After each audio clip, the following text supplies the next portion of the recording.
I was born 7 years after the Nakba.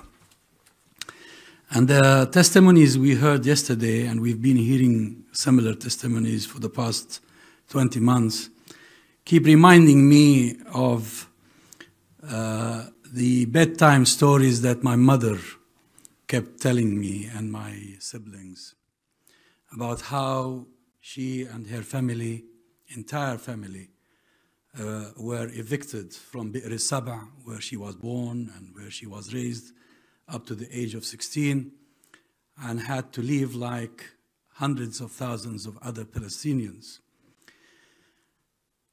What is happening today in Gaza is happening in a modern technological warfare, but the principle is one and the same. It happened to my mother before, it happened to so many Palestinians in 1948, and since then it continued to happen throughout this occupation.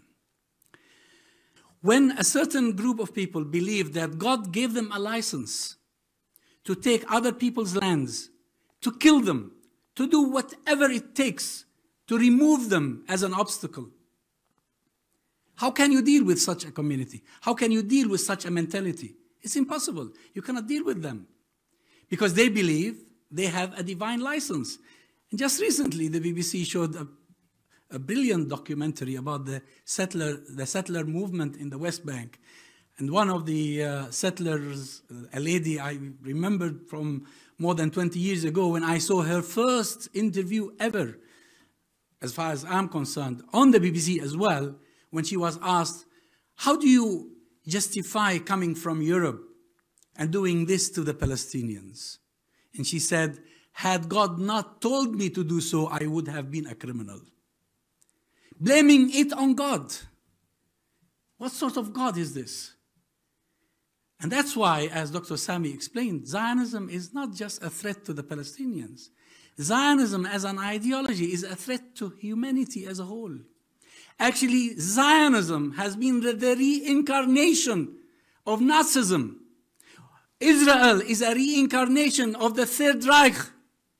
And the world is beginning to recognize this. The young students in America, in Europe, and elsewhere in the world are now realizing that their parents and their grandparents who supported or sympathized with Zionism for so many years were sinners. They were wrong because you cannot do this anymore. Even Jewish students are now saying, not in our name.